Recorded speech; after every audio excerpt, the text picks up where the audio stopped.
Ito sa mga Leo, guys. Okay, February 15, 2026. At message sa inyo simula sa araw na to sa mga Leo sign. Lalaki man kayong Leo o babae kayong Leo, isipin natin ang inyong mensahe at sitwasyon sa inyong kasalukuyan. Okay, hanggat maaari ay tumitingin tayo sa kasalukuyan na papunta sa future at kung may sasali dito galing sa inyong nakaraan is wala tayong magagawa dahil ito ay hindi pa tapos o may gustong sabihin sa inyo ang energy na yon na gustong sumali sa inyong reading. Okay, o sumama sa inyong reading. Okay, Divine Masculine is here. Either ikaw ito or ang yung person is meron. Okay na nag-iisip. Okay, sa'yo. Him is here. Him. Lalaki. May kay babaeng Leo is meron ditong lalaki na maaring nag-iisip para sa'yo. By Divine Masculine. Tignan natin ang inyong mensahe, Leo. February 15, 2026 sa mga Leo. Sa inyong sitwasyon. I need 4 messages dito para sa inyong message. Thank you, Spirit. At happy Sunday nga pala, guys. Okay. Bukod dito sa Divine Masculine is meron kayong 7 of Cups dito.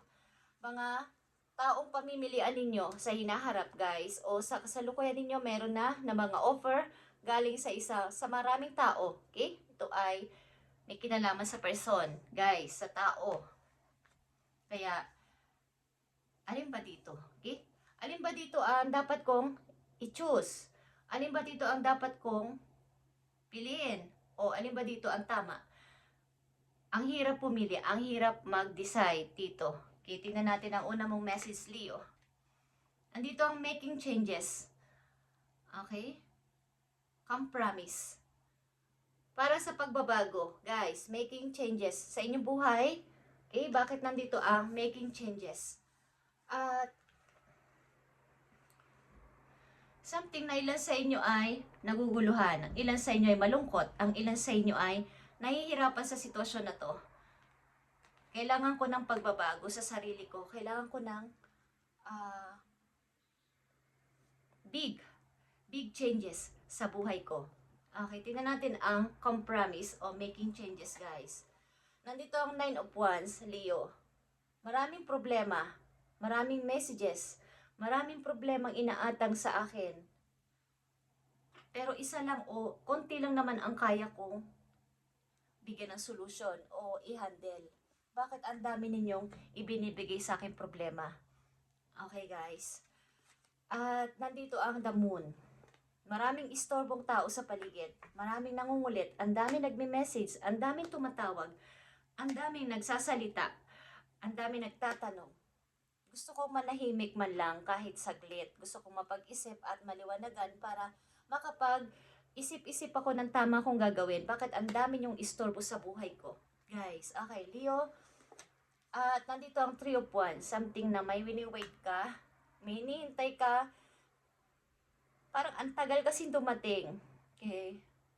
Ang tagal dumating para ako ay i-rescue o tulungan ako o i-help ako sa mga problema ko na to. At marami ding mga sinungaling sa paligid ninyo, Leo. Maraming mga taong pwedeng kumuha o gustong kumuha ng nasa sa inyo. Ito man ay gamit pera o any idea na inyong naiimpok o nai-invest sa inyong sarili, sa inyong isip, ay maraming gustong mag-sabotage ito sa inyo, Leo. Okay. So, andito ang 7 of Cups. Depende sa inyong pagpili sa mga taong papapasokin ninyo sa inyong buhay para hindi magkaroon ng maraming problema na paparating. Okay. Sa kabila ng iyong pananahimik at mga responsibilidad sa buhay is meron ka pa rin hinihintay o chance o opportunity. Maaaring ito ay galing sa malayo, guys, na hinihintay mo, Leo.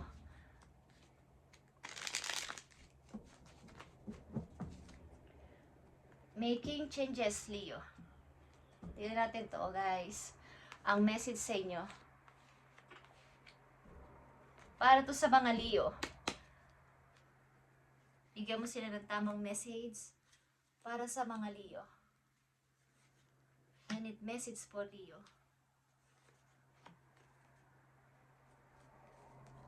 Okay, andito ang The Emperor, guys. Andito ang The Emperor. At kailangan mo talaga, ito ay about sa pagdedesisyon. Matagal ang iisip-isip mo dito. Kasi gusto mo ay hindi ka magkamali sa hinaharap. Okay, so may konting katagalan o pag-iisip-isip talaga para malinaw at napakaganda ng resulta. Okay, Leo. Andito ang Three of Cups, guys. Andito ang Nine of Wands. Andito ang The Hangman. Andito ang Ace of Swords.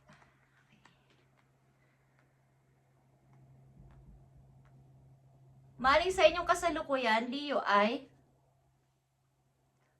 kumbaga ay sumasabay kayo sa agos ng sitwasyon. Ano man ang inyong sitwasyon, sa trabaho, sa bahay, o sa inyong mga involved na tao sa buhay ninyo, ay kayo ay sumasabay at naghihintay ng tamang timing para dito sa inyong hinihintay na to na opportunity. At sa kabila na inyong paghihintay ay ginagawa o may plano kayo na tuparin ang inyong pangarap sa buhay. Bagamat nag-i-enjoy sa paghihintay. Bagamat maraming istorbo sa paligid, ay kayo ay nakikisama o parang sumasabay sa agos ng sitwasyon. But dito sa mga tao sa paligid ninyo na maaari kayong pinagtataksilan or ginagawa ng masama o salita man yan o gawa is alam nyo na sila ay kung sino-sino sila. Alam mo kung sino-sino sila at hindi ka na nila malalamangan simula sa araw na to. Okay. Sa halip na kayo ay magmukmok at maging silent lang, dito is gawin nyo ang gusto nyo, ipakita nyo sa kanila na kaya nyo, ipakita nyo sa kanila na may plano kayo sa sarili ninyo at hayaan nyo silang ma-curious sa inyo. Okay? Habang kayo naghihintay ay mag-aral kung anong inyong gustong gawin sa buhay, hinihintay nyo, may hinihintay kayong opportunity mula sa malayo maybe. At meron ditong pagmamatsyag, pag-o-observe sa paligid kahit na kayo ay nahihirapan. Okay, sa kabila na inyong problema o pinapasan sa buhay ay may mga magilang-gilang din naman kayo mga kaibigan na pumapatnubay sa inyo, nagsusuporta sa inyo, sa inyong emosyon at sa pang-araw-araw. Okay, Leo. Tingnan pa natin ang mga paparating sa inyong message. Para to sa mga Leo, February 15, 2026.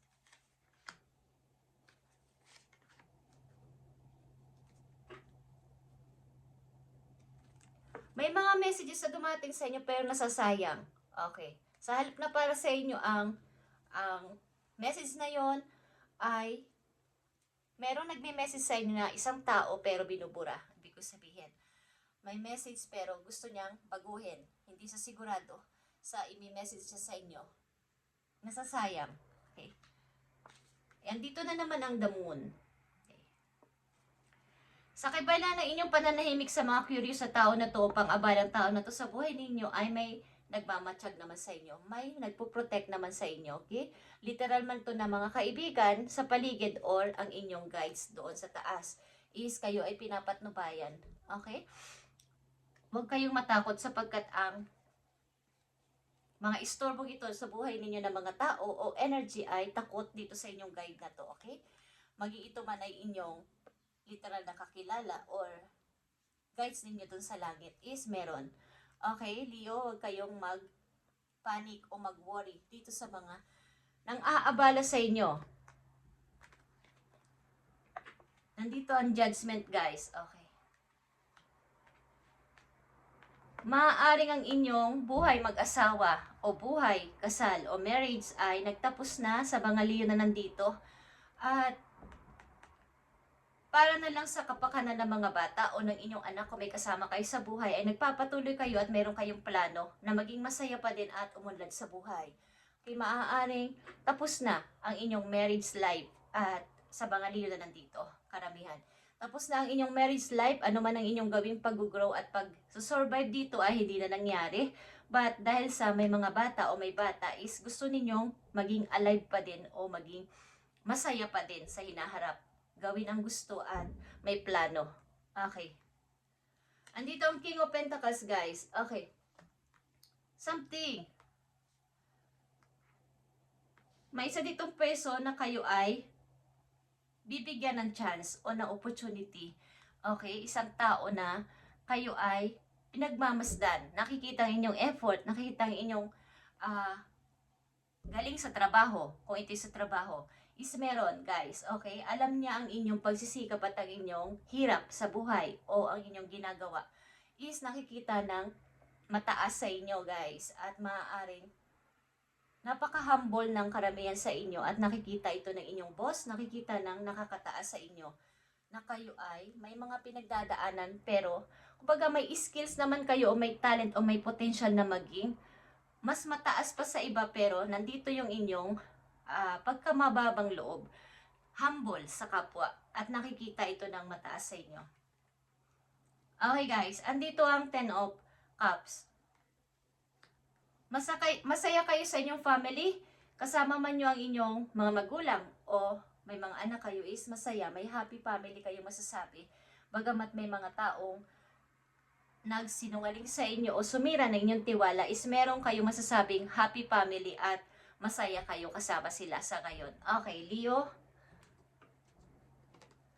Message pa para sa mga Leo tungkol dito sa making changes o make changes. Okay.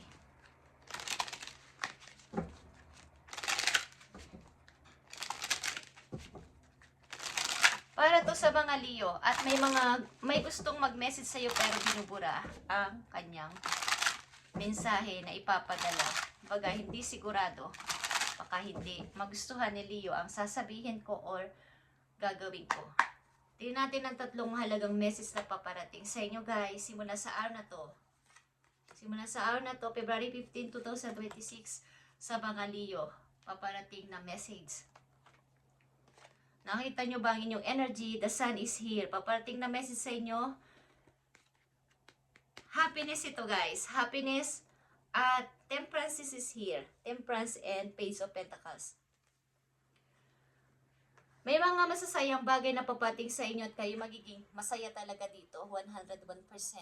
But andito pa din yung tanikala sa inyong paa na mayroon kayong binibigay na limitasyon sa inyong sarili. Parang pagpipigil sa mga taong pwede sa inyong gumambala o magbigay ng delays. But nandito sa gitna ito ng Page of Pentacles and the Sun is kaya nyo itong i-handle. Okay? Itong mga mangyayari nito sa paligid ninyo. Okay? May mga messages na papating sa inyo kaya maging active o maging mapag-observe kayo sa inyong mga email kung kayo may mga in-applyan o may mga hinihintay. May mga message na papating sa inyo about sa inyong trabaho. Guys, okay. Gusto ninyo ng pagbabago at ayaw na ninyong papasukin ng mga tao na to sa buhay ninyo, mga nang-aabalang tao. Kaya may mga messages kayong ayaw nyong buksan o inyong tingnan. Nananahimik kayo at ayaw nyo silang sagutin. Ano mga tanong nila, ano mga gusto nilang tanong or alamin sa inyo is marami, guys. Marami. Leo, I need message for you. I need message for Leo. Para to sa inyo, guys. February 15. If it's meant to be, it will be. Okay? You won't have to force, convince, or worry over it. Let it flow, let it be, and let it come to you. You are attracting everything you need. Trust the timing of your life. Okay? Kaya nandito ang Hangman is, sabi ko nga nag-o-observe kayo at nakikiramdam sa paligid habang kayo naghihintay ng tamang timing na ibibigay ni God sa inyo. At kung ito'y mangyayari, it will be. Huwag mong i-force ang sarili mo na ito ay mangyari kaagad sapagkat naka-divine to. Kung hinihintay nyo ang tamang tao sa buhay nyo, may takdang tao na para sa inyo, guys. Ito ay divine masculine. Okay. Binigay ito ni God para sa inyo. Huwag kayong maghanap. Okay, ibigay ito ni God sa inyo. Misteryosong person ito. Okay. Kung nasan ka ngayon, anong ginagawa mo sa ngayon, Leo, ay don't compare yourself to others. Okay. Nagbibigay ito sa iyo ng pressure. Huwag mong i-force ang mga hindi pa dapat mangyari. Kung may hinihintay ka ay tamang timing is darating for you at ito ay siguradong happiness mo, magiging masaya ka dito. Okay? Marami ka nang napatunayan sa sarili mo at nagawa mo na ang lahat. Okay, Leo, last message for you about sa iyong career is investment. Investment is here. Your finances are improving and expanding. Tataas at dadami ang inyong ipon. Guys, now is the great time to make an investment. Kapag nangyari ito sa inyo at nangyayari na sa inyong kasalukuyan na kayo may ipon na, kayo ay mag-invest. Kung ano man ito. Guys, set a solid foundation and fruits of your level will follow. Okay. Something. Kayo ay mag-invest sa inyong mga inipon. Huwag nyo tong patagalin pa. Kung kayo may mga ipon at may plano kayo sa buhay na gawin ay inyo nang itry this year. Okay. Mag-i-improve at mag-i-expand ang inyong money dito. Guys, maaaring kayo mapag-observe na person. Mapag-research. Okay. May mga creative kasi ang mga Leo. Okay? Marami silang mga madaling makreate sa kanyang isip. Okay, guys. Thank you, Leo, and God bless sa inyo lahat, guys. Ito ang inyong message today, February 15, 2026, at darating ang tamang tao na to, kung kayo babae, tamang lalaki sa buhay ninyo, at ito ay isang masayang happy family kung kayo ay napagtaksilan dati ng inyong mga naunang karelasyon is this time, ito ay divine masculine na ibibigay sa iyo ni God at huwag kang mag-alala. Okay, thank you and God bless you.